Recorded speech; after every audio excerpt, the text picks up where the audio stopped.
അതിർത്തി കടന്നുള്ള ഭീകരവാദം അവസാനിപ്പിക്കാതെ പാകിസ്ഥാനുമായി യാതൊരു വിട്ടുവീഴ്ചയ്ക്കുമില്ലെന്ന ഇന്ത്യ ആവർത്തിച്ചു വ്യക്തമാക്കുമ്പോൾ രാജ്യം ഭരിക്കുന്ന കേന്ദ്ര സർക്കാരിന്റെ ഈ കർശന നിലപാട് മറ്റാരെക്കാളും നന്നായി കേൾക്കേണ്ടതും മനസ്സിലാക്കേണ്ടതും ഇവിടെ ഇരുന്ന് പാകിസ്ഥാന് വേണ്ടി സമാധാന കത്തുകൾ തയ്യാറാക്കുന്ന ചിലരാണ്.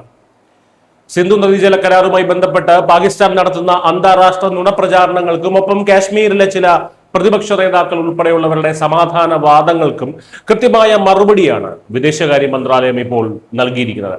2025 ഏപ്രിലിൽ ജമ്മു കാശ്മീരിലെ പഹൽഗാമിൽ 26 വിനോദസഞ്ചാരികളുടെ ജീവനെടുത്ത ക്രൂരമായിട്ടുള്ള ഭീകരാക്രമണത്തിന് പിന്നാലെയാണ് സിന്ധു നദീജല കരാർ താൽക്കാലികമായി മരവിപ്പിക്കാൻ ഇന്ത്യ തീരുമാനിച്ചത്. ഈ കർശന നടപടിയിൽ പാകിസ്ഥാൻ പാടെ പകച്ചുപോയിരിക്കുകയാണ്. നദികൾ പങ്കിടുന്ന രാജ്യങ്ങൾക്ക് ഇന്ത്യയുടെ തീരുമാനം തെറ്റായ കീഴ്വഴക്കം സൃഷ്ടിക്കുന്നു എന്ന് കാണിച്ച് അന്താരാഷ്ട്ര സമൂഹത്തിന് മുന്നിൽ അവർ നിരന്തരം പരാതികൾ ബോധിപ്പിക്കുന്നു. എന്നാൽ അതിർത്തി കടന്നുള്ള ഭീകരവാദത്തിന് പാകിസ്ഥാൻ ഔദ്യോഗികമായി നൽകുന്ന പിന്തുണ വിശ്വസനീയമായ രീതിയിൽ അവസാനിപ്പിക്കാതെ തങ്ങളുടെ നിലപാടിൽ ഒരു ഇഞ്ച് പോലും മാറ്റമില്ലെന്ന് ഇന്ത്യ ഇന്ന് വളരെ വ്യക്തമായി തന്നെ പ്രഖ്യാപിച്ചു കഴിഞ്ഞു. ഭീകരരുടെ സുരക്ഷിത താവളമായി തുടരുന്ന പാകിസ്ഥാൻ അവർ തന്നെ സൃഷ്ടിച്ച കെണിയിൽ വീണിരിക്കുകയാണ്. നയതന്ത്ര തലത്തിൽ ഇന്ത്യയെ പ്രതിരോധിക്കാൻ കഴിയാതെ വന്നതോടെ പാക് നേതാക്കൾ ഇപ്പോൾ പരിഹാസ്യമായ ഭീഷണികളുമായി രംഗത്തെത്തുന്നുണ്ട്. പാക് ഉപപ്രധാനമന്ത്രി ഇഷക് ദർ ഇന്ത്യയുടെ തീരുമാനത്തെ തള്ളിക്കളയാൻ ശ്രമിക്കുമ്പോൾ മുൻ പാക് വിദേശകാര്യ മന്ത്രി ബിലാവൽ ഭൂട്ടോ ആണവായുധ പ്രയോഗത്തെക്കുറിച്ച് സംസാരിക്കുന്ന നിരുത്തരവാദപരമായിട്ടുള്ള നിലപാടാണ് സ്വീകരിക്കുന്നത്.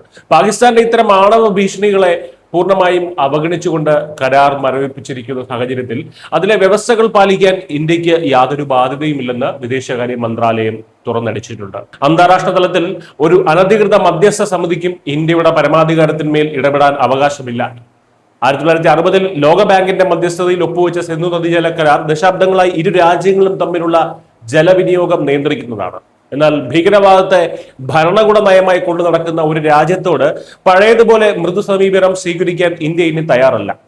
പാകിസ്ഥാന്റെ ഈ ഇരവാദത്തെയും നുണപ്രചാരണങ്ങളെയും അന്താരാഷ്ട്ര സമൂഹം തിരിച്ചറിഞ്ഞു കഴിഞ്ഞു എന്നതിന്റെ തെളിവാണ് കഴിഞ്ഞ ദിവസം പുറത്തുവന്ന ഇന്ത്യ ജപ്പാൻ സംയുക്ത പ്രസ്താവന. പ്രധാനമന്ത്രി നരേന്ദ്രമോദിയും ജാപ്പനീസ് പ്രധാനമന്ത്രി സനെ തകൈച്ചിയും തമ്മിൽ നടത്തിയ ചർച്ചയ്ക്ക് ശേഷം പാകിസ്ഥാനിൽ നിന്നുള്ള ഭീകരവാദത്തെ ഇരു രാജ്യങ്ങളും സംയുക്തമായി ശക്തമായി അപലപിച്ചിരുന്നു. ഇതിനു പുറമെ അഫ്ഗാനിസ്ഥാനിലെ സാധാരണക്കാരുടെ ജീവൻ എടുത്തുകൊണ്ട് പാകിസ്ഥാൻ നടത്തിയ വ്യോമാക്രമണങ്ങളെയും ഇന്ത്യ കടുത്ത ഭാഷയിൽ തന്നെ വിമർശിച്ചിട്ടുണ്ട്. സ്വന്തം മണ്ണിലെ ഭീകരത അവസാനിപ്പിക്കാതെ അയൽ രാജ്യങ്ങളിലേക്ക് അക്രമം അഴിച്ചുവിടുന്ന പാകിസ്ഥാന്റെ നയങ്ങളെ ഇന്ത്യ ആഗോളതലത്തിൽ തുറന്നു കാട്ടുകയാണ്. കഴിഞ്ഞ ദിവസമാണ് കാശ്മീരിലെ ചില രാഷ്ട്രീയ നേതാക്കളായിട്ടുള്ള ഫാറൂഖ് അബ്ദുള്ള, മെഹബൂബ മുഫ്തി, അതുപോലെ മനോജ് ഷാ തുടങ്ങിയ പ്രതിപക്ഷ നേതാക്കൾ ഉൾപ്പെടെ ഇരു രാജ്യങ്ങളിൽ നിന്നുമായി 117 പ്രമുഖർ ഒപ്പിട്ട ഒരു സംയുക്ത കത്ത് ഇന്ത്യൻ പ്രധാനമന്ത്രിക്കും പാക് പ്രധാനമന്ത്രിക്കും അയച്ചത്. പാകിസ്ഥാനുമായിട്ടുള്ള നയതന്ത്ര ബന്ധം പുനഃസ്ഥാപിക്കണമെന്നും വിസ സേവനങ്ങൾ തുടങ്ങണമെന്നും സമാധാന ചർച്ചകൾ ആരംഭിക്കണമെന്നും ഒക്കെയാണ് രാജ്യസുരക്ഷ പോലും മറന്നുകൊണ്ടുള്ള ഇവരുടെ പ്രധാന ആവശ്യം. ഈ കത്ത് വലിയ വിവാദമാകുന്നിടത്താണ് പാകിസ്ഥാനോട് ഇന്ത്യക്ക് യാതൊരു വിട്ടുവീഴ്ചയുമില്ലെന്ന വിദേശകാര്യ മന്ത്രാലയത്തിന്റെ കർശന നിലപാട് വിരൽ ചൂണ്ടുന്നത്. അതുകൊണ്ട് തന്നെ ഭീകരവാദികൾ തങ്ങളുടെ താവളങ്ങൾ തകർക്കാതെയും അതിർത്തിയിലെ ചോരപ്പുഴകൾ അവസാനിപ്പിക്കാതെയും പാകിസ്ഥാനുമായി സമാധാന ചർച്ചകൾ പുനരാരംഭിക്കണമെന്ന് ആവശ്യപ്പെട്ട് ഇവിടെ ഇരുന്ന് കത്തുകൾ എഴുതുന്ന പ്രതിപക്ഷ നേതാക്കൾ രാജ്യത്തിന്റെ ഈ ഉറച്ച നിലപാട് വ്യക്തമായി മനസ്സിലാക്കണം. മിസ്റ്റർ സൃഷ്ടിപരണം.